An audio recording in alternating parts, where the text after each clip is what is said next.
Bom, pessoal, bom dia então. Bom dia para todos vocês aí. Espero que todos estejam bem. Em meio dessa pandemia doida, né? Desse cenário todo de incerteza nosso aí. Vamos fazer a nossa parte, né? Vamos tocar a nossa vida aqui. Bom, se entrar em lockdown, o que não vai faltar é tempo para a gente estudar, né? Aproveitar esse tempo para fazer alguma coisa. Tava falando aqui para minha filha, né? Que ela podia aproveitar esse tempo para aprender qualquer coisa, aprender a cozinhar, fazer um curso pela internet, né? O que não falta agora é falar que não tem tempo, né? Agora essa desculpa não cola mais, tá? Vamos lá então. Então vamos falar hoje, cara, sobre um negócio importante chamado indutor, tá? Vocês vão ouvir falar em indução, indutor o tempo todo quando ouvir falar de máquinas elétricas, tá? Então esse é um negócio importante da gente comentar, tá? Daqui para frente essa palavra indutor, indução, é um negócio que a gente vai ouvir o tempo todo, tá? Então o que é um indutor? O indutor é um componente elétrico que ele armazena energia na forma de um campo magnético. Então, enquanto o capacitor também armazena energia, mas na forma de elétrons, né? Na forma de um campo elétrico, na forma de elétrons, o indutor ele vai armazenar energia na forma de um campo magnético, né? Ele armazena a energia dentro dele na forma de magnetismo, tá? Então essa é a ideia, é a diferença entre um capacitor e um indutor. E na verdade, cara, esses caras, eles são tidos como assim, um é o oposto do outro em eletrônica, e elétrica e eletrônica, tal, né? Então, se o indutor é Parmeira, o capacitor é Corinthians. Um é o oposto do outro, tá? Um vota no Lula, o outro vota no Bozo. Eles são completamente opostos um em relação ao outro. Não é por isso que não pode se dar bem, né? Que não pode estar junto, pode dividir, né? Volte e meia você vai encontrar circuitos aí que tem indutor e capacitor, né? Na verdade, às vezes um até complementa o outro, como a gente vai ver quando a gente for falar de correção de fator de potência, de motor, tal, tudo mais, né? O remédio para o excesso de um é um pouquinho do outro, né? Para chegar ali num centro, numa condição mais aceitável, né? Menos, como é que se diz? Radicalizada. Então essa é mais ou menos a ideia, tá? Então isso é uma coisa diferente, tá? O que acontece? Um camarada chamado Ørsted, ele verificou muito tempo atrás que existe uma relação, cara, entre magnetismo e eletricidade. O pessoal achava que magnetismo e eletricidade fossem coisas que não tinham nada a ver. Mas, na verdade, esse cara chamado Ørsted, ele verificou que existe uma relação muito importante entre eletricidade e magnetismo e eletricidade. Diz a lenda, cara, que ele verificou isso aí porque ele tinha uma bússola, né? Uma bússola é um equipamento que tem uma agulha que é magnética, e ele chegou com essa, ele chegou no, o Lula essa hora tá fazendo gato, roubando energia, Joel. Mas para fazer gato tem que saber fazer gato. Eu acho que o Bozo não sabe nem isso, esse retardado. Aí é o seguinte, ó, tamo bem, ou um ladrão ou um retardado. Será que não tem outra opção? Então, né, cara, o que acontece? Ele chegou com essa bússola perto de um fio, né, um fio que estava passando corrente. E ele percebeu que a bússola ficou doidona, né? A bússola sempre aponta para o norte, né? E ele percebeu que a bússola ficou doidona, então o que ele pensou? Ele falou, pô, se a bússola fica doidona quando eu chego perto do fio, é porque o fio deve gerar um campo magnético que zoa com a bússola, né? Então aí que ele começou a pesquisar e ele descobriu que toda vez que passa corrente por um fio, se cria um negócio chamado campo magnético. Legal? Cria-se ali um campo magnético. Eu não sei se vocês já fizeram essa experiência na escola, tal, mas é normal a professora pegar um ímã, colocar em cima desse ímã um papel e jogar limalha, ou então um pedacinho de bombril em cima. E você vê certinho as linhas de campo magnético do ímã, né? Você tem aquele negócio de polo norte, polo sul. Eu acho que o campo sempre sai do sul e vai para o norte, ou vice-versa, tal. Mas dá para enxergar isso aí. E o Ørsted, ele fez isso aí, cara, com o fio. Ele fez um furo no papel, enfiou o papel dentro do fio, fez passar corrente e ele checou que ali havia linhas de campo, né, que a limalha de ferro, né, se orientava. Então ele checou que toda vez que passa corrente num fio, se cria um campo magnético, né? E aí onde tem campo magnético existe também radiação magnética, né? Existem as radiações, elas são elétricas e magnéticas. Quando que você observa isso? Eu não sei se, por exemplo, se você... Eu tenho o costume de, quando eu estou andando de carro, eu sempre estou com o rádio ligado, né? E às vezes eu eu gosto de assistir um programa na hora do almoço, quando eu saio de casa para ir para a escola de vez em quando, tal. Eu gosto de ouvir o programa na Jovem Pan AM, que chama Esporte em Discussão. Devia chamar Discussão é Nosso Esporte, que os caras brigam lá por tudo, tal, né? Mas aí muitas vezes passa na Jovem Pan AM. E aí você liga lá o rádio no AM, ou às vezes quero ouvir um jogo, estou voltando da escola à noite, quero ver se está passando algum jogo, quero ouvir e tal. Pega uma outra rádio AM qualquer, 730 de Campinas e tal. E quando você passa, por exemplo, embaixo de uma torre, uma fiação, você percebe, cara, que dá uma interferência monstra no rádio, né? Quem gosta de ouvir rádio AM, ouvir rádio já é coisa de velho, tipo eu, né? Rádio AM, então, piorou.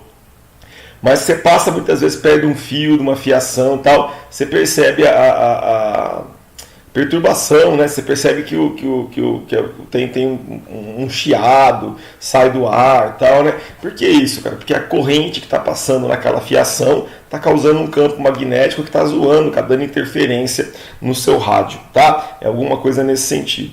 Bom, então o tal do Ørsted descobriu o seguinte, ó. Descobriu que tem a regra que ele chama a regra da mão direita, que é o que a figura está mostrando. Então você pega a sua mão direita e põe mais ou menos como se fosse fazer um Lula livre, Joel, tá? Mais ou menos como se você fosse fazer um sinal de Lula livre, mas você fecha todos os dedos, deixa só o Lula, coitado, ia faltar um dedinho aí para ele brincar, né? Mas aí você deixa o dedão para cima, né? E o seu dedão vai estar na direção da corrente. Se a gente estivesse falando aí em corrente contínua, a gente já explicou, né, cara, que corrente tem direção, né? Então imagina que o seu dedão está na direção da corrente, né? Ó, o campo magnético vai ter um movimento, cara, que faria os outros dedos fechados, né? O campo magnético é circular, tá dando para entender vendo a figura aí? Né? Então o teu dedão aponta para a direção da corrente e o campo magnético seria um negócio giratório, né? Então essa foi a experiência que o tal do Ørsted fez, né? Ele meteu um papel no meio do fio, né? Fez passar corrente e jogou limalha. E ele viu, cara, a direção que as limalhas se orientavam, né? Então ele concluiu que onde quer que passa corrente, existe um campo magnético. Tem umas teorias que eletricistas das antigas falam, tal, né? Que a corrente, o fio puxa, a corrente que faz, que passa pelo fio puxa. Pode estar ligado com isso, né? Pode estar ligado no fato aí de onde haver campo magnético, né? Quanto mais corrente, mais campo magnético tem, existe então atração magnética, porque existe um campo magnético. Então olha só, corrente elétrica cria campo magnético. Louco, né? Então a corrente elétrica, ela tem a capacidade de criar campo magnético. E quer saber qual é o pior? Isso é a ida, tem a volta. Campo magnético também pode criar corrente, né? Então esse é o princípio do gerador, que é uma máquina que nós vamos falar ainda, né, cara? Como que funciona o gerador? O gerador funciona porque você tem um campo magnético variável criando uma corrente alternada, né? Então foi daí que o pessoal começou a entender as relações que existem entre campo magnético, magnetismo e eletricidade e magnetismo, e surgiu o campo da física chamado eletromagnetismo, combinação dos dois. Tranquileza, pessoal? Então isso aí são coisas lá dos primórdios da eletricidade e que valem até hoje, tá? Então o que é um indutor, componente indutor? O indutor é uma bobina de material condutor, tá? O que é uma bobina, pessoal? É um fio enrolado, tá? Então toda vez que você tiver um fio, esse fio tem que estar isolado, tá? Ele não pode estar nu, porque senão vai encostar um no outro e vai dar curto, né? Mas toda vez que eu tiver um fio isolado, enrolado, né? Por isso que o pessoal chama de enrolamento de motor, enrolamento de transformador e por aí vai, a gente vai ter então uma bobina, né? Nós vamos ter um material enrolado no formato de uma mola, enrolado num núcleo, onde quer que seja, a gente vai ter então um indutor, tá? Esse indutor, ele pode ter o núcleo vazio, com ar, ou ele pode ter o núcleo com um material ferromagnético. O que é um material ferromagnético? É um material atraído pelo ímã. Então o mais normal é que o núcleo do indutor, você enrole o indutor, né, enrole a bobina em cima de um ferro, né, de ferro, ou de um cara chamado ferrite. O que é o ferrite? Ferrite é o famoso ferro alfa, é o ferro organizado numa... Os átomos estão organizados de um jeito lá que ele aumenta a capacidade dele gerar campo magnético, né? Então a ideia de você trabalhar com o núcleo não vazio, com ar, mas dentro da bobina ter um material ferromagnético é aumentar a propriedade chamada indutância, né? Da mesma forma que o capacitor tem capacitância para medir a capacidade que ele tem de armazenar elétrons, os indutores têm a propriedade chamada indutância, que tem a ver com a capacidade que ele tem, né, de gerar cargas magnéticas. Vamos falar sobre isso daqui a pouquinho, tá? Então aqui tem algumas fotos, cara, de alguns indutores.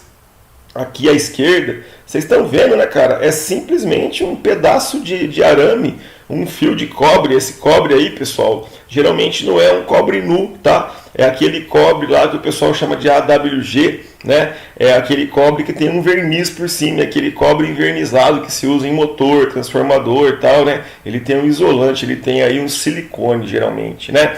É um silicone que suporta lá uma certa temperatura. Então o que acontece? Aqui à esquerda existem várias bobinas, né? Vários indutores, e você pode ver que no meio dele, cara, não tem nada, né? A impressão que eu tenho é que o cara, por exemplo, enrolou isso aí numa chave de fenda e tirou a chave de fenda, ficou só o vazio no meio e tal, né? Então esses são indutores que no meio dele tem ar. Para aumentar a força, a indutância dele, você pode colocar o núcleo. Então aqui à direita, ó, tem um indutor com um núcleo. Esse camarada pretinho aqui, ó, que deve ser um ferrite, ele é um cara que tem a capacidade, ele é um material magnético, né? Um material que tem a capacidade de ser magnético, e ele aumenta a indutância, aumenta a capacidade desse cara, então, acumular energia na forma de magnetismo. Tá tranquilo, pessoal?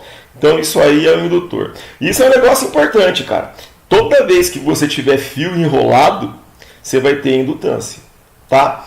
Então, isso aí vale para bobina, vale para transformador que tem fio enrolado, vale para motor que tem fio enrolado, vale para todo lugar onde tiver fio enrolado, vai aparecer esse cara chamado indutância. Ele vai atuar como sendo um indutor, tá? O nosso assunto hoje, cara, é bem tranquilo, tá? Nossa matéria é bem suave, bem tranquilo em relação ao que é o indutor, tá? Como tudo, né? Bem tranquilo, bem sossegado, que não quer dizer que não é importante, né?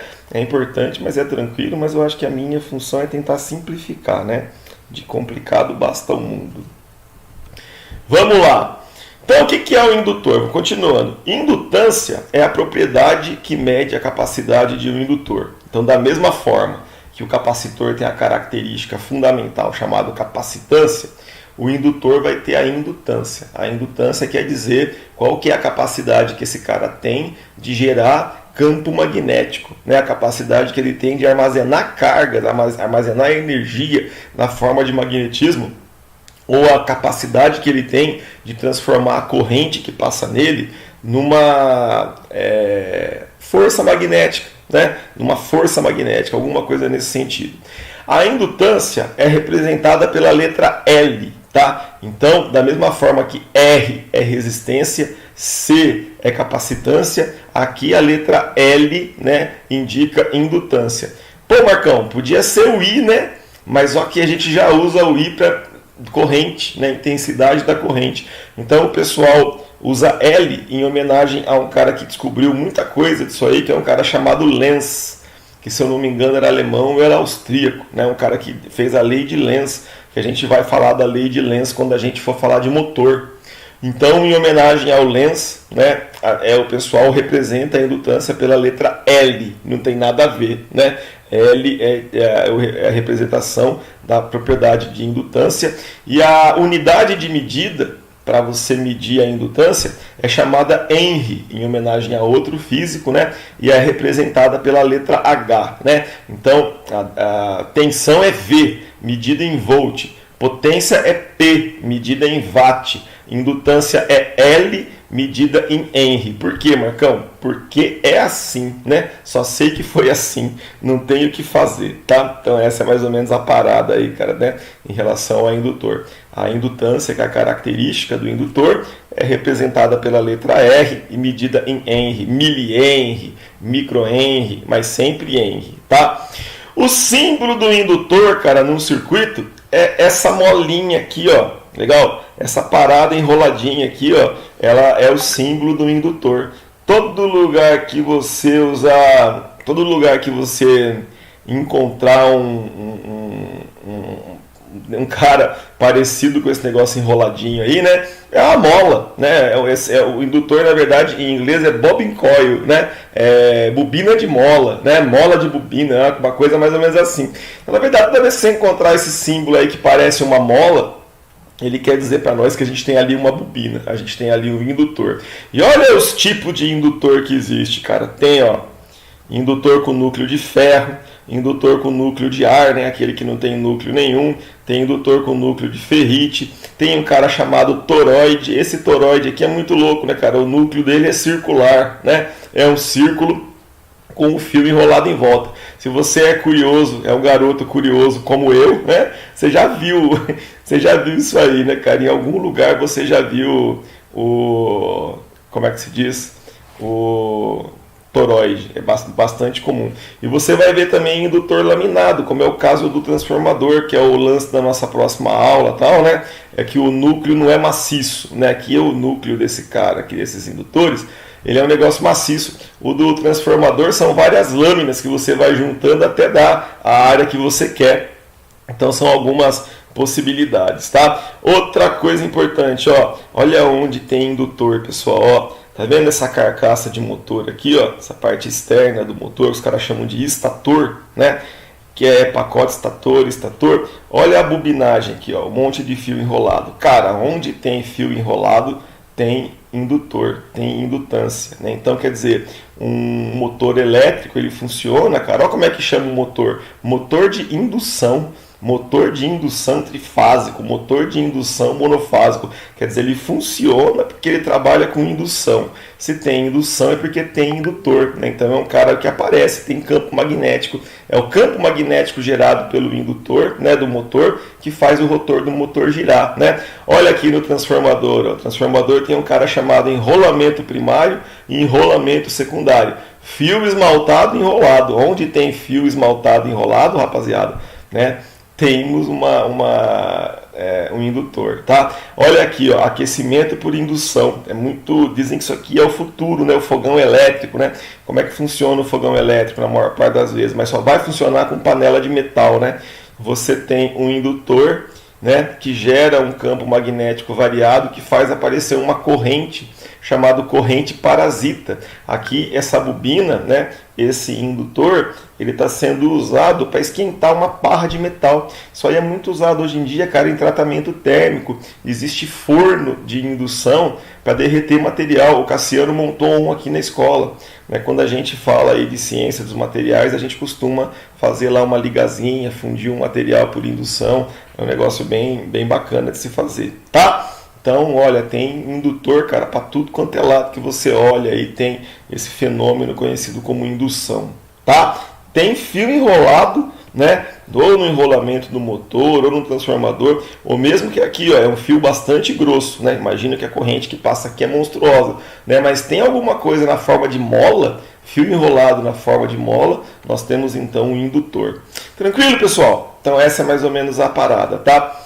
No circuito, como eu expliquei para vocês, esse cara que tem o símbolozinho da mola, ele é o indutor, tá? Quando tem só a molinha, ele quer dizer que ele é um indutor com núcleo de ar. Quando tem a molinha e duas barras contínuas, quer dizer que ele tem um núcleo de ferro, tá? E quando ele tem a molinha aqui, ó, e dois tracinhos tracejados, quer dizer que ele é um núcleo de ferrite. Isso aí é só para vocês se ligarem e tal. Pô, Marcão, o que é isso aqui que eu estou vendo no circuito? Ele indica para você o circuito qual que é o tipo de indutor que está sendo usado. Se é para baixas indutâncias, né, valor baixo ali de armazenamento de carga magnética, o indutor com núcleo de ar já é mais que suficiente. Agora, se eu precisar de mais carga, né, mais energia, aí eu vou precisar de um indutor de núcleo de ferrite.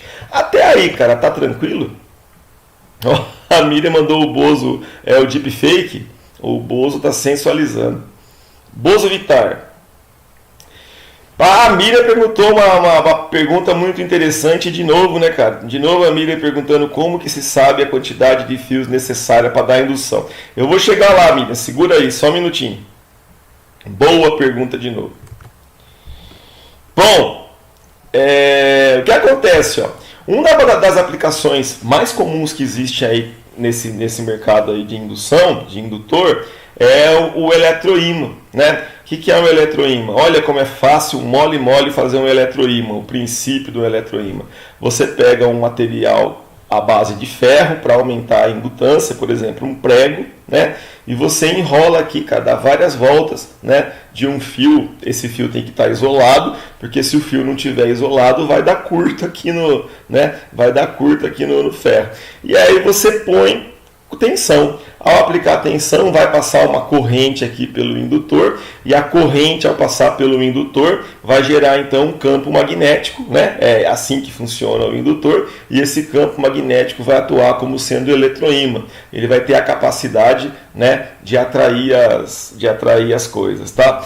E aí, pessoal, esse eletroímã, esse ímã elétrico, não é um ímã natural de rocha que a gente achou na natureza, tal, né? Ele é um ímã e feito pela corrente. Quando você corta a corrente, corta o ímã. É o que vocês viram lá em comandos elétricos na contatora, né? É o que existe, por exemplo, no relé, né? Quando você aciona a bobina do relé, o relé muda o estado, né? O relé atraca, e se está aberto fica fechado, quem está fechado fica aberto. E a mesma coisa acontece na contatora, né? Quando você energiza a bobina da contatora, a contatora atraca, daquele barulhão, né? E aí quem estava aberto fica fechado, quem está fechado fica aberto. É o princípio aí do eletroímã. Esse eletroímã, pessoal, na eletrônica, na elétrica, ele tem um nome bacana, ele chama solenoide, tá? Então toda vez que você ouve falar em solenoide, você está ouvindo falar, cara, na verdade, de um eletroímã. O que é um eletroímã? Pô, eu tenho um monte de fio enrolado, legal, né? E quando por esse fio passa a corrente, eu crio um campo magnético, esse cara passa a atuar como se fosse um ímã, tá? Solenoide tem uma cacetada, cara, de aplicações na indústria. Ele é um jeito fácil, cara, de você automatizar um pequeno movimento. Então eu vou te dar um exemplo, cara. Você tem na sua casa lá sei lá, você mora num prédio, alguém tocou o interfone, ô Joel, fulano, cheguei aqui, cara, pra gente conversar, trocar uma ideia. Aí você fala, volta pra casa, arrombado, estamos em isolamento social, não viu não? Mas faz de conta que quem chegou foi a querida sogra. Joel, seu desgraçado, vagabundo, acorda que eu cheguei e tal. Imagino que a sua sogra seja gente boa, Joel. E aí o que acontece? Vamos falar um pouquinho do Bolsonaro e tal. Aí você fala, não, sogra, chega aí, é nóis, tamo junto. O que acontece, cara? Você vai lá e aperta um botãozinho para liberar o botão eletrônico. O que acontece, cara? Geralmente o que libera a abertura de um portão automático é que a lingueta lá que abre e fecha o portão, ela está ligada no núcleo do eletroímã e tem uma mola, né? Então quando o eletroímã está desligado, o solenoide está desligado, a mola empurra a lingueta para frente, então fecha. Mas a hora que você bate o dedo lá para abrir o portão, o solenoide atua e puxa a lingueta. Então abre.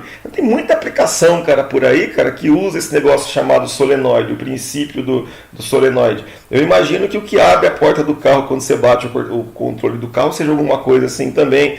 A máquina de lavar roupa, você engata a mangueira da máquina na torneira. A entrada da água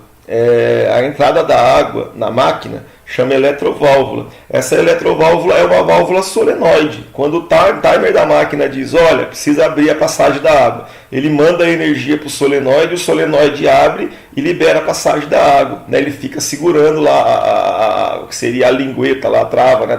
O fechamento ali. E tem no carro, o carro nosso tem solenoide. o circuito que controla a refrigeração do carro, né? Eu não sou especialista em carro de jeito nenhum, não gosto de carro, sempre não gosto de carro, não é uma coisa que me atrai. O carro para mim é um objeto necessário. Mas enfim, outro dia eu estava conversando com um amigo aqui que ele falou: pô, Marcão, deu pau na válvula solenoide aqui do carro. E aí a bomba d'água ligava, mas a válvula não liberava a passagem da água pelo motor, quase que fundiu o motor. Então, em alguns casos, tem até cara que fala: arranca essa porra dessa válvula solenoide, que aí vai ficar água passando o tempo inteiro, teu carro nunca vai esquentar. Né? Então, esse conceito aí de solenoide, cara, é bastante usado. Fatalmente, vocês já ouviram falar disso na indústria. O Joel, que trampa numa empresa química, na Unilever, que tem processos automatizados, deve ter válvula solenoide controlando o fluxo de água, cara, em tudo quanto é lugar que você imagina por lá, tá? É um negócio bastante comum. Esse é o tal do solenoide. E aí, querida Miriam, a resposta da sua pergunta. Existe uma fórmula para você calcular quanto de fluxo magnético, quanto de magnetismo um solenoide gera, tá? E essa fórmula é o seguinte: ela fala que o tanto de campo magnético que um solenoide gera, quer dizer, a força que esse ímã tem, né, tem a ver com a bobina, ela tem a ver com o meio. Então essa letra grega aqui chama Mi, né? Mi de Miriam, e esse Mi, ele chama permissividade eletromagnética, tem a ver aonde você está. Se você está no ar, se está no vácuo, pô, velho, né? Embaixo da água não rola, eu acho, né? Porque com água não vai dar. Mas na maior parte das vezes está no ar, né? Não tem outro lugar para se estar. Mas então isso aí você esquece, tá? Esse I significa corrente, então quer dizer, quanto mais corrente você tem, quanto mais corrente passar através do solenoide, maior vai ser a força que esse solenoide vai ter, mais campo magnético você tem. E aí, Miriam, esse N é o número de voltas que a sua bobina tem. Cada volta o pessoal chama de espira, né? Então, a gente não fala muito assim no comprimento do fio. A gente fala em número de espiras, né? Então, e olha, eu não estou dizendo aqui que é um espirão ou que é uma espirinha. É o número de espira, o número de volta que a sua bobina tem. Quantas voltas você fez lá na sua bobina. Então, quanto mais volta tiver a sua bobina, maior é a força. Dividido, cara, pelo L. Esse L aqui é o comprimento. Só que não é o comprimento do fio, é o comprimento do solenoide. Tá, ó. O L não é o tanto de fio que eu estou usando, é o comprimento do começo até o fim do solenoide. Isso aí, então, quer dizer pra gente o seguinte, cara: se eu faço uma bobina onde toda a fiação está concentrada no espaçozinho, eu vou ter mais força, né? Se eu faço uma bobina muito larga, né, se eu faço um solenoide muito largo, eu vou ter menos força. Quer dizer, quanto mais concentrado tiver o fio, que esteja enrolado um em cima do outro, por isso que o fio tem que ser isolado, né? Eu vou ter a maior concentração de carga elétrica, né? Carga magnética, perdão.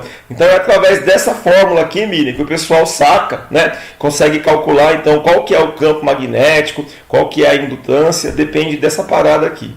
Suave, tá? O B é o fluxo magnético, o I é a corrente, faz sentido, né? Quanto mais corrente eu tiver, mais força magnética eu vou ter, né? O L é o comprimento do solenoide, né? Não é o comprimento do fio. E o N é o número de voltas. Quantas voltas, né, eu dei na minha bobina, né? Quantas vezes eu enrolei o fio em cima da bobina. Então é por aí que o pessoal calcula, né, a força de um solenoide. Tranquilo? E existe, cara, uma lei também para indicar pra gente, cara, para que lado que está a força que foi gerada nesse solenoide, tá? Então o solenoide não é o eletroímã, então ele gera uma força magnética, cara, para algum lado. Então dá uma olhada nessa figura da direita, né, à direita, que tem uma mão e um dedão, né? O que acontece, cara? Agora é o contrário. Num solenoide, os dedos da sua mão vão indicar a posição que a corrente está fluindo. A gente consegue saber qual que é a posição que a corrente está fluindo, porque eu expliquei para vocês, né, que a corrente vai do negativo para o positivo da fonte. Então aqui na fonte, ó, se a corrente vai do menos para o mais, quer dizer que a corrente está nesse sentido aqui, está indo da direita para a esquerda. Então a corrente sobe no fio e aqui no nosso fio, ó, do solenoide, a corrente aqui na parte de cima está subindo. Então se você alinha os seus 4 dedos na direção da corrente, que é subindo, o dedão diz para você, ó, para que lado que está o seu campo magnético. Ou seja, eu já tentei fazer aqui na escola, nós já fizemos um canhão magnético, né, com solenoide. Se eu colocasse dentro desse cara, imagina que esse núcleo aqui, ó, ao invés de ser um negócio maciço, fosse um pedaço de cano, né? Se eu colocasse aqui dentro uma bolinha de ferro, a bolinha de ferro ia para a esquerda. Legal? Ela se movimentaria para a esquerda. A gente brincou aqui com um clipe, com um pedacinho de clipe, né? E a ideia era um maluco furar o balão do outro. É como se fosse brincar de guerra de castelo medieval, um atirando ou se fosse dois barcos, né? Dois barcos atirando canhão um no outro, quem estourava o barco primeiro do outro ganhava. Aí neguei aumentando tensão, neguei acertando o ângulo, fizemos isso aí com um motorzinho de Paspa, muito doido, que a molecada pirava, cara, um tentando quebrar o bagulho do outro lá, né? Só que era cavaleiro, cada um atirava uma vez. Eu atirava, aí depois o André atirava, aí depois eu atirava de novo, até que quem acertasse primeiro e estourasse a bexiga do outro tinha vencido a parada. É bem legal, cara. Os caras adoram esse tipo de aula, né? Mas aí é o seguinte, as ideias meio fora da caixinha, né? Então essa ideia a gente dá para saber, cara, né? Esse eletroímã, ele tem polo sul e polo norte, né? Como vocês estão vendo aí, tem um S à esquerda, tem um D à direita, dizendo, cara, em que direção, né, as linhas de fluxo vão do sul para o norte, tá? Então é nessa direção que quando você aciona esse solenoide, no caso, né, haveria a aplicação da força. Então, por exemplo, cara, voltando para o esquema do portão, o cara faz um esquema desse, quando você dá com o dedo lá no botão do interfone, cria-se esse campo magnético da esquerda para a direita e a lingueta é empurrada para a esquerda, tal, né? Pô, abrir o outro lado, só que tem uma mola no sistema aqui, né? Que quando você tirar a energia e acabar com o campo, volta à posição original, trancando de novo. Beleza, pessoal? Então isso aí é o tal do solenoide, é o eletroímã, né? É um indutor, né? E é muito utilizado, cara. Tem muita aplicação para esse camarada aí, tá? Aqui tem uma outra fórmula, uma outra situação, mostrando, né? Que, por exemplo, aqui, ó, no lado esquerdo a gente tem um ímã, né, o polo sul e o polo norte do ímã, aquela questão que os diferentes se atraem, os iguais se repelem e tal, mas se você olhar, num sentido, a corrente está numa direção. Legal? Aqui à esquerda a corrente está subindo, então o campo magnético formado seria para a esquerda, então vai acontecer um certo processo aqui com o ímã seria atraído. Se eu fizer a corrente andar no outro sentido, agora a corrente está descendo, o meu campo magnético é na outra direção, então o que vai acontecer com o ímã é que ele vai ser empurrado para o outro lado, né? E se não tiver corrente, para como está, né? Porque geralmente essa bobina ela é feita de cobre e o cobre não atrai ímã, né? Então é bacana utilizar isso aí, né? É um negócio bastante utilizado para a geração de movimento, né? Uma forma fácil aí de você gerar pequenos movimentos, suficiente para travar uma válvula, suficiente para abrir um portão, liberar a passagem do líquido, alguma coisa assim, tá? É muito usado em automação, tá? Muito bom, tranquilo até aí, pessoal. Isso aqui é muito fácil, né, cara? Muito tranquilo. Válvula termostática. Então, eu acho, Jair, o querido Joel, que a válvula termostática, impressão do tio Marcão, ela é uma válvula que ela mede a temperatura, ela que está no circuito aí ela que está no circuito de arrefecimento. Quando chega numa certa temperatura, o sensor de temperatura fala assim, olha, o termostato, né? Fala, amigo, libera a passagem de água, né? Ou liga a bomba d'água, ou libera a passagem de água, e aí a válvula, como é que se diz? Solenoide, o princípio do solenoide é aquele que abre, né? Ele faz a válvula abrir e permitir a passagem de água pelo circuito todo. Imagino que seja alguma coisa assim, né? Tem um termostato que mede a temperatura, que desliga, igual a geladeira antiga, né? Geladeira antiga que liga, desliga para ter um termostato, né? On-off, liga, desliga. Isso, inclusive, é o que a gente vai estudar na próxima matéria, que chama servomecanismos, né? Quais são as formas que você tem para controlar uma variável, temperatura, pressão, alguma coisa assim. E uma das possibilidades é esse esquema de controle que chama on-off, ligado e desligado, né? Que a geladeira antiga tem esse sistema, tá? Muito bom, tocamos em frente então. Então, cara, vamos pensar o seguinte, de novo, né? Existe um indutor, é um componente elétrico, maravilha, e ele pode ser ligado tanto em corrente contínua quanto em corrente alternada. Agora vamos lembrar, o indutor é o anticapacitor, ele é o contrário do capacitor, lembra disso aí? Então, cara, a gente tem um circuito aqui e esse circuito ele está aberto. Tem uma fonte aqui de 200 volts, né, corrente contínua. Eu tenho aqui um indutor, né, de núcleo de ar. Ele tem aqui uma certa indutância, 1 mH, e o meu circuito está fechado. O meu circuito está fechado, cara, não tem nada acontecendo, tá? A rigor, o indutor, cara, ele é um pedacinho de fio, concorda? Ele é uma quantidade, a menos que seja uma mega bobina de não sei quantos milhões de voltas, né?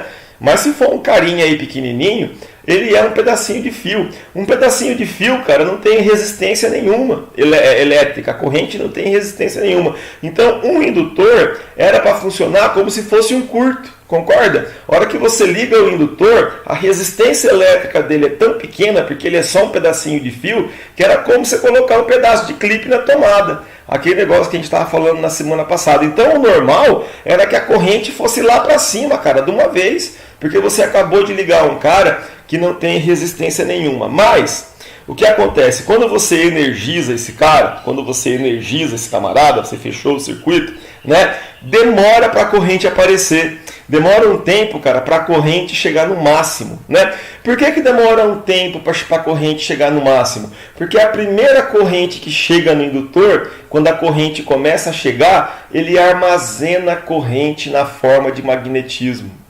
Então lembra, indutor é um cara que consegue armazenar energia na forma de magnetismo. Então primeiro ele enche para depois ele deixar toda a corrente passar, tá? Então um indutor em corrente contínua, como que ele funciona? Ele funciona como se ele fosse um curto-circuito. Ele tem uma resistência baixíssima, tá? Claro, se der 1 milhão de voltas no fio, o fio vai ter não sei quantos quilômetros e vai ter uma resistência grande, né? Se o fio for muito fino, vai ter uma resistência grande. Tudo tem resistência. Mas se for um indutor pequeno, ele funciona como se fosse um pedaço de fio. Ele é um curto, ele é para deixar, cara, toda a corrente passar. Só que isso só acontece depois que ele carrega, tá? Então, da mesma forma que no capacitor, existe um tempo para que a corrente no indutor chegue ao valor máximo, tá? Então olha o que acontece aqui. Aqui tem dois gráficos. Esse gráfico aqui da esquerda é o gráfico de tensão no indutor em função do tempo, tá? Então se você tivesse um circuito, vamos desenhar um circuito aqui, ó. Agora nós vamos desenhar um circuito diferente chamado circuito RL. Por que RL? Que ele tem um resistor e ele tem um indutor, tá? Então imagina, cara, que a gente tem aqui um resistor. Vamos falar para fazer uma conta rápida aí, cara, que esse resistor tem 100 ohms. E aqui, cara, a gente tem um indutor. Para facilitar a conta, vamos falar que esse indutor aqui, ele tem 1 Henry de indutância. É só para facilitar a conta, tá? O que acontece, cara? Por que se... Vamos abrir o circuito aqui, ó. Não tem nada agora.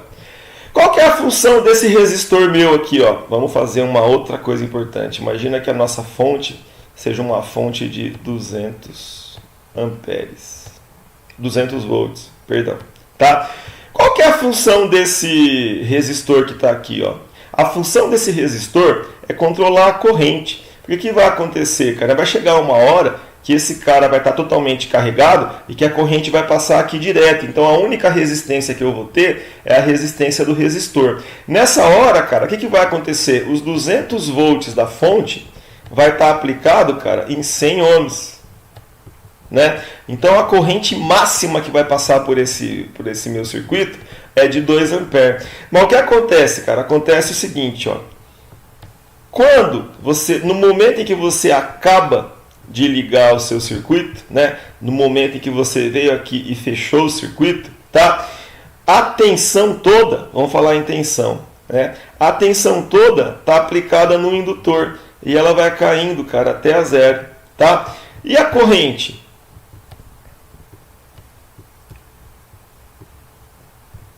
No instante inicial, o indutor não deixa a corrente passar, né? Por quê? Porque ele está carregando. Só depois que ele carregar, né, é que a corrente atinge o valor máximo de 2 amperes. Tranquilo? Né? Então demora um tempo para o indutor começar a conduzir. Ele vai conduzindo devagarzinho à medida em que ele vai se carregando, tá? E dá para calcular esse tempo, Marcão? Dá, ó. A mesma história que a gente viu na outra aula, né? Existe um cara chamado tal, que é chamado constante de tempo, só que nesse caso aqui, cara, o tal é calculado pela indutância dividido pela resistência que tem no circuito. Tá? Então, se eu tiver 1 Henry dividido por 100, vai dar 0,01 segundo. O que isso quer dizer, Marcão? Quer que eu preciso de 5 tal, 5 vezes esse tempo, né? Ou seja, 0,0 segundo, 5 centésimos de segundo. É um negócio muito rápido, né? Para que o meu... Quando eu ligo aqui, quando eu chaveio, esse cara chamado indutor, né, aqui, ó, seria 0,05, é o tempo que eu preciso para que esse cara libere a passagem de corrente. Até 0,05 segundo ele está armazenando, né, transformando a corrente em energia magnética. E depois ele deixa a corrente passar do jeito que ela quiser. A resistência dele cai a zero e ele funciona como se fosse um curto, um pedaço de fio. Então, na prática, um indutor em corrente contínua, o pessoal meio que ignora ele, cara. Porque, velho, dá uma olhada aí, cara. Um indutor de 1 Henry é um cara muito grande, é um negócio nervoso, cara. 1 Henry é indutância pra caramba. E para carregar esse cara demora 5 centésimos de segundo. Puxa, bicho, não dá pra gente reparar, né? 5 centésimos de segundo. Diz que o tempo de reação de uma pessoa, uma coisa que você consegue acompanhar, é 0,4 segundos. Então, por exemplo, você está dirigindo, cara, e vê que um animal cruzou a pista. O tempo que você demora para perceber é 0,4.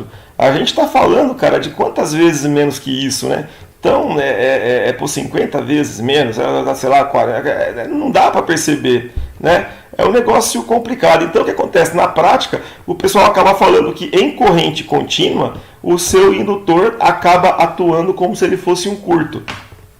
Isso quer dizer que em corrente contínua, Marcão, o indutor não funciona como ímã? Não, ele funciona como ímã sim, tá? Mas se a resistência dele, devido à quantidade de fio que ele tem, for muito pequena, né, ele tem uma baixa resistência, né, e funciona como se fosse um curto-circuito. Tranquilo, pessoal? Beleza? Olha, diferente do capacitor. O capacitor é outra parada. O capacitor, depois que ele carrega, ele não deixa a corrente passar. Esse cara só deixa a corrente passar depois que ele carrega. Só que ele carrega muito rápido, concorda? Ele carrega tão rápido que você pode desprezar esse tempo, né? A menos que você está fazendo um circuito aí que o tempo é tão importante, né? A questão do tempo, do controle do tempo. Isso aí são os circuitos chamados circuitos osciladores, tal, né? Que aí você vai tomar cuidado com essa questão do tempo, que ele demora para carregar e descarregar. Mas assim, em situações práticas que a gente usa indutor, né, a gente imagina que esse cara, né, ele atrasa a corrente, né? Ele atrasa a corrente demora a começar a passar, né? Mas em corrente contínua, esse tempo que a corrente demora para começar a passar, ele é desprezível. Tranquilo, pessoal? Fácil? Então, quando a gente fala em indutor, a gente costuma dizer que na corrente contínua ele gera campo magnético, tá? Tem um monte de coisa que funciona desse jeito aí, mas, né, ele funciona como se fosse um curto. A resistência dele costuma ser desprezada, a menos que seja um cara que tenha muito fio, inúmeras voltas, né, e uma quantidade muito grande de fio, ou um fio muito fino, e aí ele passa a ter então uma resistência considerada. Tranquilo, pessoal? Isso aí é fácil pra caramba, né, cara? É bem tranquilo de entender. Então lembra, cara, ele é o oposto do capacitor. O capacitor, enquanto ele está carregando, ele deixa a corrente passar, não é isso aí? O indutor, ele só deixa a corrente passar depois que ele carrega. É outra vibe, né? Só que ele carrega muito rápido. Então essa é mais ou menos a ideia. Vamos tocar aqui a nossa aula, tá? Show de bola. Muito bom. Então depois de carregado, ele é um curto, tem pequena resistência. Depois que ele carregou, ele vai embora. E detalhe, o mesmo tempo que ele demora para carregar, ele demora para descarregar se você desliga o circuito. Então eu tenho lá um indutor que carregou. Se eu desligar o circuito, desligar a minha tomada, né, desligar a fonte, ele vai descarregar a energia que ele tem no mesmo tempo que ele demora para carregar, nos 5 taus, né? Então ele é uma forma também de armazenar energia, e ele é uma forma de armazenar energia que carrega e descarrega em pouco tempo. O pessoal usa essa putaria, cara, para fazer aqueles negócios que dão choque, sabe aquelas canetas que o nego leva na firma lá, o cara fala, ô William, pega essa caneta aqui, cara, vê que bacana, quando você pega na caneta lá e você aperta a caneta para ela botar a ponta para fora, ela te dá um puta de um chocaço, né, cara, um tranco. Tinha um livro, parecia uma agenda, quando você pegava para abrir também tava um choque desgraçado. Qual que é a ideia? O cara tem lá dentro um indutor e uma pilha, né? Quando você fecha, cara, né, você fecha o circuito, você fecha a caneta, fecha a pilha, ela carrega rapidamente essa bobina. E quando você abre, cara, descarrega de uma vez. Então você toma um tranco, cara. Por quê? Porque tem ali dentro uma carga descarregada, mas essa carga é descarregada num tempo muito curto. E corrente é carga por tempo, né? Então você toma uma cacetada, cara, porque o que tem de energia descarrega num tempo muito curto. É quase um desfibrilador, né? Alguma coisa nesse sentido. Então esse é um dos usos aí que o pessoal tem para essa energia que foi armazenada no indutor, fazer brincadeira de mau gosto, tá? Então essa é mais ou menos a ideia. É engraçado, cara, quando não é com a gente, né? Bullying é ótimo, né, cara? Quando não é a gente, a pessoa bullyingada, o bullying é muito legal, né? Show de bola. Não é que ele falou se não fosse comigo eu dar uma risada, né? Mais ou menos assim. Então vamos lá, pessoal. Então é assim que funciona o indutor em corrente contínua, tá? E em corrente alternada? Em corrente alternada, a parada é o contrário, né? E imaginando que esse cara é o anticapacitor, né? Esse cara é o anticapacitor. Em corrente alternada, como a gente já falou na corrente contínua, essa miséria ela só começa a conduzir depois que ela carrega. Não é isso aí? Então o que vai acontecer? O capacitor ele adianta a corrente. Porque enquanto a corrente está na fase negativa, o capacitor está descarregando. Essa miséria aqui, pessoal, ele só vai começar a conduzir depois que ele encher. Então você aplica um sinal nele, enquanto o sinal lá, corrente ou a tensão que você aplicou está positiva, ele está se enchendo. Só depois que ele enche que ele começa a conduzir. Então o indutor tem a característica que é a seguinte, ele atrasa a corrente em relação à tensão, né? O capacitor adianta, esse cara atrasa, um é o contrário do outro. E ele tem resistência? Tem sim, tá? Em corrente alternada vai aparecer no indutor, na verdade em qualquer fio, vai aparecer em corrente alternada um tipo de resistência, pessoal, que o pessoal chama de reatância indutiva. Lá no capacitor aparecia também um tipo de corrente de resistência chamado reatância capacitiva, né, de capacitor. Aqui a reatância que vai aparecer é uma reatância chamada reatância indutiva ou XL. X de reatância e o L, cara, de indutor, tá? Como que isso é calculado? A reatância indutiva de um indutor, ela é calculada através da seguinte fórmula. XL, que é a reatância indutiva, e a medida em ohms, é igual a 2 vezes o π é 3,14, vezes a frequência, né? Corrente alternada tem frequência, falamos sobre isso na última aula, multiplicado pela indutância do indutor. E essa indutância, Miriam, tem a ver com o número de volta, com o diâmetro da bobina, né? E por aí vai. Então o pessoal consegue calcular a indutância. Se você pesquisar no Google, falar como calcular a indutância de um indutor, vai aparecer para você a norma. Para nós não quer dizer nada, né? Porque a gente, quando vai comprar um indutor, a gente chega na loja lá de material elétrico e fala, eu quero um indutor de tantos, né? Ou no caso, quando a gente compra um motor, ou quando a gente compra um transformador, qualquer coisa que tem enrolamento, a indutância já vem lá dentro, né? A gente não tem o que fazer, tem que conviver com esse negócio aí que a gente tem, tá? Mas é desse jeito, cara, que a gente calcula a reatância indutiva. Então perceba que a reatância indutiva, a resistência que o indutor apresenta à passagem da corrente alternada, ela depende da frequência, que é da onda, né? É o sinal da onda que a gente está usando, da fonte que a gente está usando, e depende da indutância do indutor. Vamos fazer um exercício. Guarda essa fórmula aqui então, que essa fórmula é importante. E vamos fazer um exercício aqui, ó. Copiou a fórmula. Reatância indutiva é 2πfL.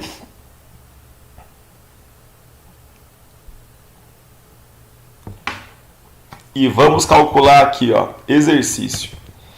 Calcule a reatância indutiva, o XL, que o indutor de 10 Henry, né, 10H, alimentado por uma fonte de 60 Hz. Olha, percebe que para a gente pouco importa quanto que é a corrente, quanto que é a tensão, o que importa para nós é a frequência.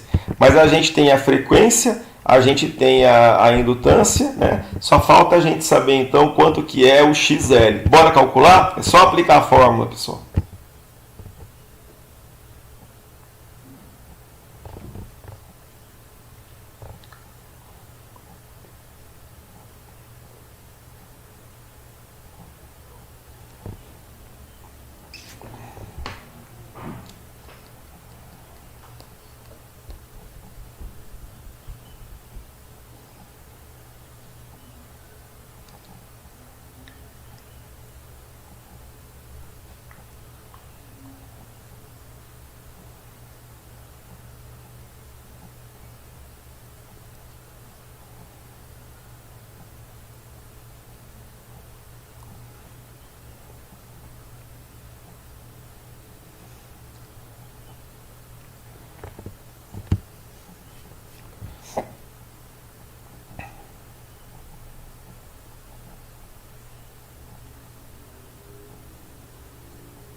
Então, pessoal, não devia, mas vou ajudar. Então, vamos lá. Como é que a gente calcula mesmo a indutância, a reatância indutiva? 2 vezes o π vezes a frequência vezes a indutância. Então, a gente tem aí no exercício, estamos falando do exercício 1, né? Eu tenho 2 multiplicado por 3,14 do π, multiplicado pela frequência, que é 60, multiplicado pela indutância, que é 10. Como é que faz isso, cara? Faz direto na calculadora do celular, cara, de uma vez só. 2 vezes 3,14 vezes 60 vezes 10 dá bonitinho. Vai dar isso aqui, ó, igual 2 vezes 3,14 do π vezes 60 da frequência vezes os 10 de indutância, ó. Tudo multiplicado uma vez, ó. Ó o número que deu, 3.768, né? A frequência é medida em hertz, a indutância, perdão, que é o L maiúsculo, é medida em Henry, né? E esse cara aqui é medido em ohms. Fechou? Né? Então a gente chegou na situação aí do primeiro exercício. Primeiro exercício, então, uma onda de 60 Hz, que é a onda normal que tem aí numa tomada, né? Ela, num indutor de 10, né? Ela causaria uma dificuldade a corrente passar de 3.768 ohms, tá? Vamos ver se está certo. Imagino que sim, né? Resposta 3.768 ohms. Vamos mudar agora. Agora vamos fazer o segundo exercício. Agora pegamos uma fonte que ao invés da fonte ter 60 Hz, 60 ciclos por segundo, essa fonte tem 600, tem a frequência maior. O indutor é o mesmo, ó. É o mesmo cara que a gente ligou em 60, agora a gente vai ligar em 600. Vamos fazer a conta rapidinho para a gente chegar a alguma conclusão?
Tudo bem até aí, pessoal? Tranquilidade? Fácil? Extremamente fácil? Então vamos lá, vamos fazer esse cálculo. Ou tá todo mundo tranquilo, ou tá todo mundo viajando. Ainda bem que eu tenho a Miriam aqui para me dar apoio moral, cara. A Miriam faz junto comigo. Sorte, né? Me sentir sozinho e deprimido. A depressão tá pegando, né, cara, nesses tempos de pandemia e tal, né? Vamos lá. Muito bom. Então, é aquele esquema lá que eu sempre falo para vocês, né? Como resolvo um exercício, Marcão? Aliás, esqueci de fazer isso hoje. Eu, Marcão, costumo fazer assim. Eu costumo escrever, cara, o que eu sei, né? Então ele está pedindo para mim, calcule a reatância indutiva. Isso aqui é o método do Marcão. Você faz do jeito que você quiser, mas assim, é um método que eu sempre fiz, cara, desde o ensino médio e passei em tudo vestibular que eu prestei. Na faculdade o tio Marcão só tirava 9, 10. Pode perguntar pro Cassiano, quero que caia um raio no campo do Corinthians se for mentira, tá? Mas aí a questão é a seguinte, ó, calcule a reatância indutiva. Então se ele está pedindo para eu calcular a reatância indutiva, é porque eu não sei quanto que ela vale. Legal? Calcule a reatância indutiva de um indutor de 10 Henry. 10 Henry, então, cara, é o valor da indutância. Então eu sei que a indutância é 10 Henry. Se você fizer assim, cara, você nunca erra. Tá? Alimentado por uma fonte de 60 Hz. Pô, Marcão, Hertz só pode ser frequência, porque a frequência é medida em Hertz. Então olha como que é mole, cara, né? Ó, eu tenho frequência, tenho a indutância e eu quero saber qual que é a reatância indutiva. Olha que sorte, a fórmula da reatância indutiva é 2 multiplicado pelo π, que é 3,14, multiplicado pela frequência, que eu sei quanto é, multiplicado pelo L, que eu também sei. Olha como ficou fácil, né? Então, ó, a reatância indutiva é 2. Não se assusta, cara, quando você vê um problema de física e tal. Anota o que você tem. Anota o que você sabe, né? Interpreta. Pega lá as informações que você tem, os dados, né? E depois você acha a fórmula que você precisa. A frequência agora vale 600, agora há pouco valia 60, né? E a indutância continua valendo 10. Como que nós vamos fazer isso aqui? Nós vamos fazer a multiplicação de uma vez só. Um vez outro, e assim vai. Então, o que vai acontecer aqui, ó? Eu tenho 2 vezes 3,14 vezes a frequência, mas a frequência agora, ó, mais fácil ainda.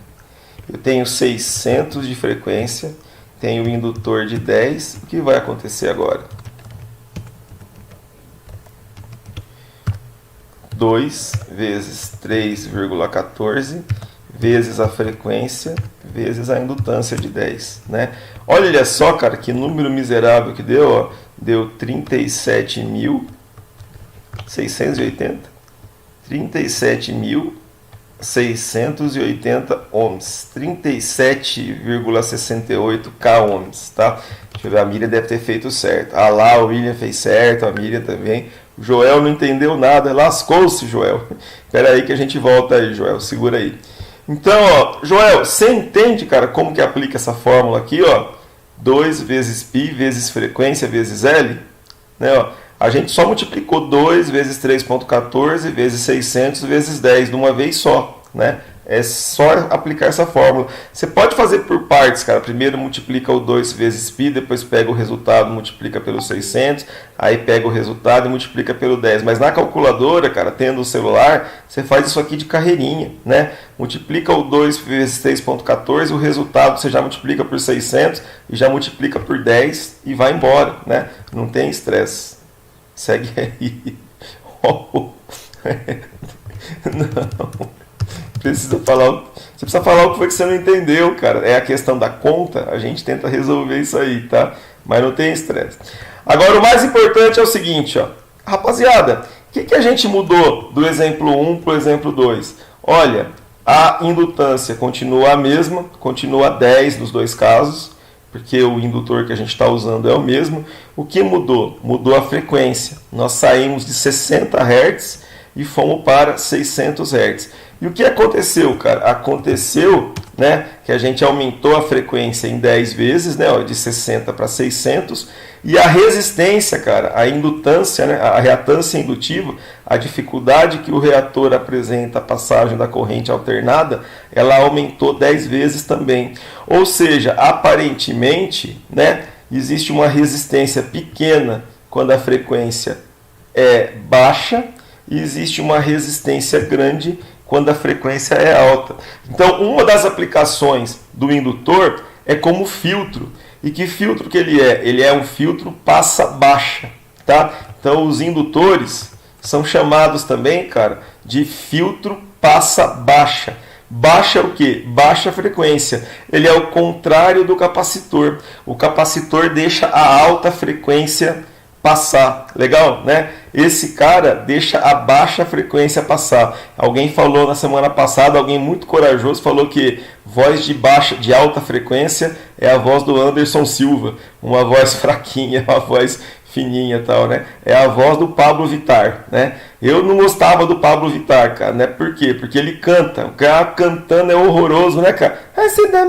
Que coisa horrorosa, né, cara? Aquilo é uma coisa sinistra, tal. Pensa aí numa voz de alta frequência, tá? Então, o indutor não deixa a alta frequência passar. Em alta frequência, a resistência dele é alta. Legal? Agora, em baixa frequência, a resistência dele é baixa. Por que em baixa frequência a resistência do indutor é baixa? Porque em baixa frequência ele tem tempo de carregar. E a partir do momento que ele carrega, né, ele comporta como curto. Então essa é mais ou menos a parada aí do por que ele em baixa frequência conduz bastante. Em baixa frequência ele tem tempo tanto de carregar quanto de descarregar. E a partir daí ele conduz, né? Como se fosse um autocondutor. Então tá vendo, cara? É um oposto do outro. É Parmeira e Corinthians, cara. É mortadela contra bosomínio. É um oposto do outro, cara. Cada um com o seu ladrão de estimação, cada um com o seu incompetente de estimação. Eles são opostos, né? Capacitor vai para um lado, indutor vai para o outro. Tranquilo, pessoal, né? E isso é utilizado, né, na indústria. A gente vai aprender sobre isso num negócio chamado correção de fator de potência. Quando a gente falar de motor, eu vou explicar para vocês um negócio chamado correção de fator de potência, instalação de banco de capacitor e tal, tudo mais. Por quê? Porque a maior parte das máquinas, pessoal, que tem por aí, numa fábrica, tem motor elétrico para tudo quanto é lado, tem transformador para tudo quanto é lado, mas dificilmente você vê numa máquina um capacitor. A gente tem muito indutor, muita carga indutiva nas fábricas, muita carga indutiva. Então, o que acontece? Essa carga indutiva vai gerar um certo tipo de potência que é chamado potência reativa, que é uma potência que você não usa, ela não gera nada, ela só está ali, cara, gerando campo magnético e tal, é a espuma do chopp, é o gelo da água, é o gelo da Coca-Cola do McDonald's, é uma coisa que está ali, cara, mas você não está usando. E uma forma de você reduzir isso é você colocar dentro da sua máquina um pouco de capacitor, porque o capacitor é o cara que anula, né, a reatância indutiva. A reatância capacitiva vai para um lado, a indutiva vai para o outro. Né? Então isso é interessante a gente contar, porque um é o antídoto do outro. Né? Pode ser o antídoto em relação ao problema causado pelo outro tipo de reatância. Tá? Agora em circuitos, imagina aquela questão assim de eu quero filtrar um barulho que eu tenho aqui no meu carro, no som do meu carro, que é um barulho de alta frequência. Puta, para filtrar um barulho de alta frequência, a gente usaria então, né, um indutor, né, porque o indutor deixa passar a baixa, mas não deixa passar a alta. Suavidade, pessoal? Então essa é uma questão importante também. Deixa eu explicar outra coisa para vocês. Isso aqui é um negócio bacana de explicar e eu vou tentar explicar para vocês isso aqui no PowerPoint. No PowerPoint não, no Paint.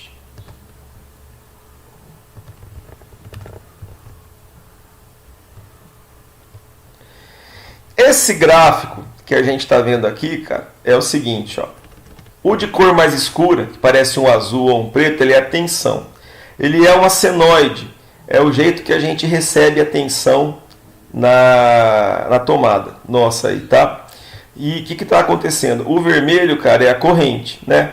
Por que a corrente é menor que a tensão, Marcão? Porque vocês lembram, por isso que é importante a gente ter lembrado isso aí, né? Que corrente é tensão dividido por resistência. Então não tem como a corrente ser maior que a tensão se a corrente é a tensão dividido por alguma coisa. Concorda? Isso aqui é aquela lei fundamental da eletrônica chamada lei de Ohm. Tá? Então o que está acontecendo? Esse circuito nosso aqui é como se eu tivesse uma fonte. Essa fonte é uma fonte de corrente alternada e ele está ligado, cara, só numa resistência. Legal? Então, quando eu ligo uma resistência, um resistor, ele é um circuito R, né? Ele só tem resistência. Quando eu ligo um resistor numa corrente alternada, numa tensão alternada, vai aparecer uma corrente que é uma corrente alternada. Só que é o seguinte, essa corrente alternada, ela acompanha a tensão. Então, quando, por exemplo, a tensão é zero, a tensão é zero, a corrente também dá zero, concorda? Porque imagina que a minha resistência aqui fosse uma resistência de 10 ohms, legal? Eu tenho 0 dividido por 10 dá zero. Então, toda hora que a tensão chega no zero, na minha escala aqui, ó, esse valor aqui é zero. Legal? E vamos imaginar o seguinte, ó, tem uma hora, cara, que a minha tensão, como ela é alternada, ela atinge um valor aqui que a gente chama de tensão de pico. Vamos imaginar que a tensão de pico nossa aqui, cara, fosse de 20. Legal? Então ela é 20 tanto no máximo, como ela é 20 tanto no mínimo.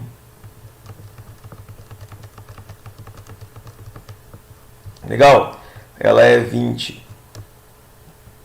tanto no máximo, como ela é 20 tanto no mínimo. Vamos lembrar, cara, o que vai acontecer? Né? Ó, se ela é 20 e eu estou usando aqui uma resistência de 10, quando eu tiver essa tensão aqui que a gente chama V de P, né, eu vou ter, cara, uma corrente aqui, ó, que vai ser a máxima também, que a gente vai chamar de I de pico. Legal? E aí, cara, quanto que é a minha corrente de pico, então? Pô, Marcão, fácil. Tensão por resistência. Não é isso aí? Se a minha tensão de pico é 20 e a minha resistência é 10, eu dei esse valor de 10 aqui chutado, né, cara, mas acabou sendo um valor legal para a gente usar, significa dizer que eu tenho 20 por 2, eu tenho 2 amperes, 20 por 10, 2, né? Então eu tenho uma corrente de pico de 2 amperes. Quer dizer, puta, o máximo que a corrente chega aqui, ó, é 2 amperes. Legal? E o máximo que a corrente chega aqui é 2 amperes. Só que na verdade aqui ela é negativa, né? Assim como a tensão aqui também é negativa. 20 volts. Suave? O que isso quer dizer, Marcão? Quer dizer o seguinte, ó. Potência não é tensão vezes corrente, ou corrente vezes tensão? Então, olha só, a cada momento, cara, existe um certo valor de potência. Então, quando a gente fala em potência de uma máquina, a gente fala em potência média, tá? Se a tensão ou se a corrente for zero, lascou, né, cara? Porque qualquer número multiplicado por zero, a potência dá zero.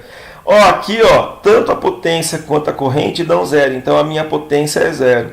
Aqui, ó, os dois são zero, a minha potência também dá zero. Aqui, ó, a minha corrente e a minha tensão são zero. Zero vezes zero dá zero. Agora aqui no pico, ó, o que acontece?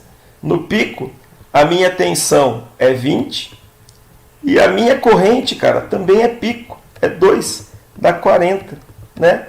Olha para onde vai a minha potência aqui, ó.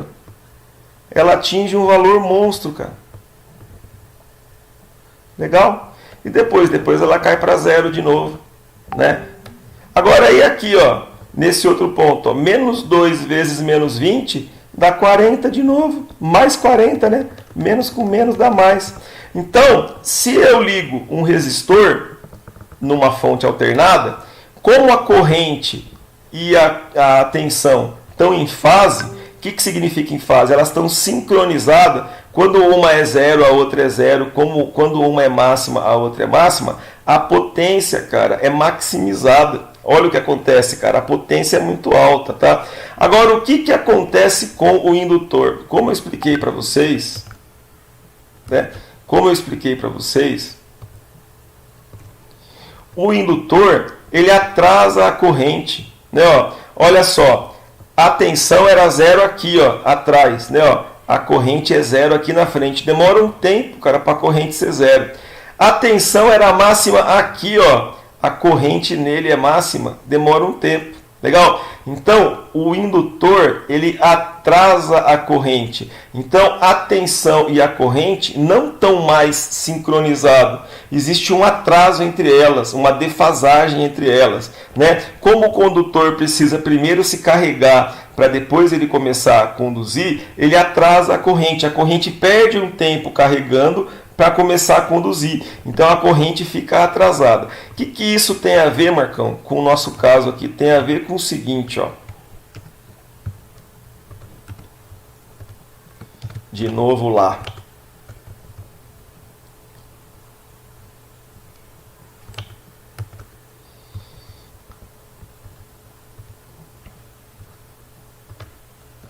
Ó, o que vai acontecer?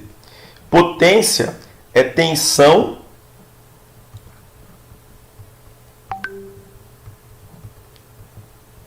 vezes corrente.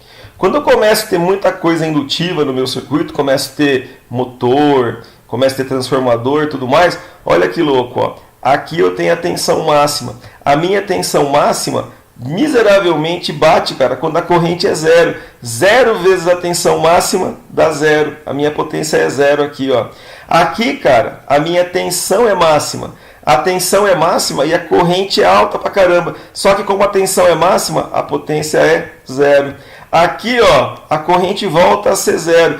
Cara, a minha tensão é máxima, negativa, mas não importa, cara, a potência é zero. E aqui, cara, aqui de novo, ó, aqui a tensão vai a zero, então a potência é zero, né? E aqui, cara, a corrente é zero, então a minha potência é zero. Então, num ciclo, a cada ciclo que você tem, 5 vezes por ciclo você tem zero de potência, né? Enquanto no outro caso, né, só tem 3 casos em que você tem 3 momentos por ciclo em que a potência é zero.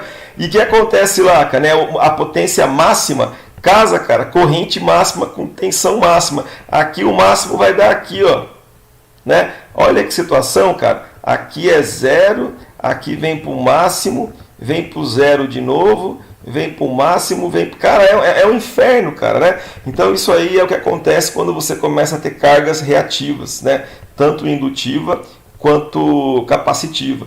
Você começa a perder potência. De tudo aquilo que você está gastando de corrente e energia, como elas estão defasadas, elas não estão acontecendo de forma simultânea, os zeros e os máximos, né? Existe uma defasagem, ou um adiantamento, ou um atraso, você acaba não desempenhando a máxima potência que você poderia fazer. Isso aí, cara, chama fator de potência, tá? Os caras chamam isso aí de cosseno φ. É um ângulo que tem entre as fases, entre a defasagem.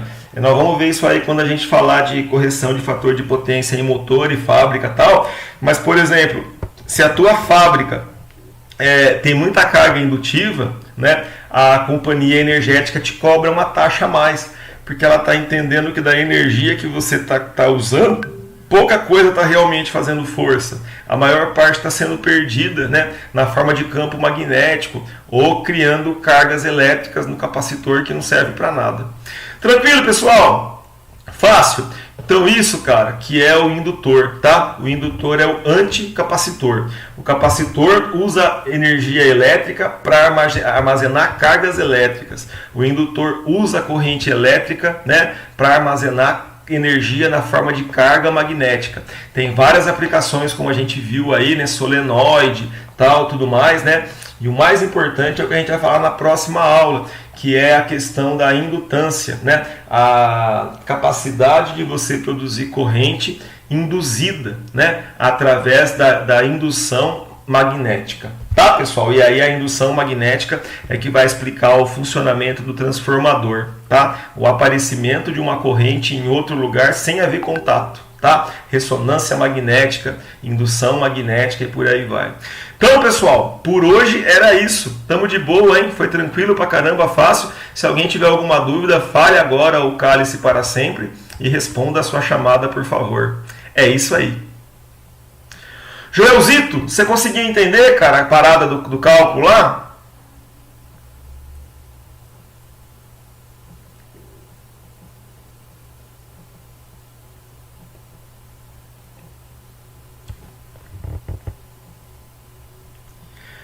Tranquilo, pessoal? Então, rapaziada, eu só preciso que vocês... Rapaziada não, moçada. Preciso que vocês respondam a chamada pro tio Marcão. E se ninguém tem alguma dúvida, né? Bom fim de semana para vocês aí. Se cuidem, tá? Que o bicho tá pegando. Estamos aí sobre forte. Esse não, Joel, significa que você não entendeu ou tá tranquilo? Explica pra mim, Joel, qual que foi a parte que você não entendeu que eu explico de novo, cara. Não tem estresse, não.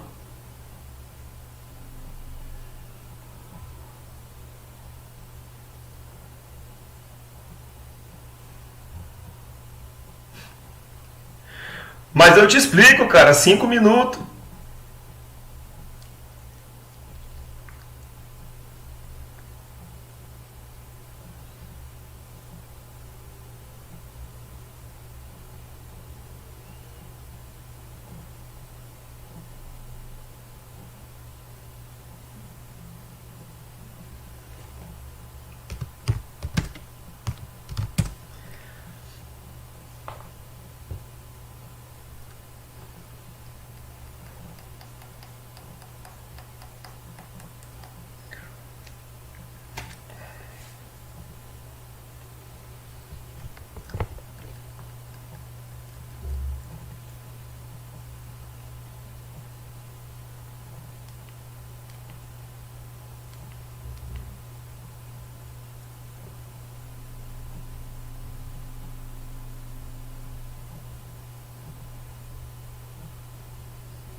normal. Tranquilo.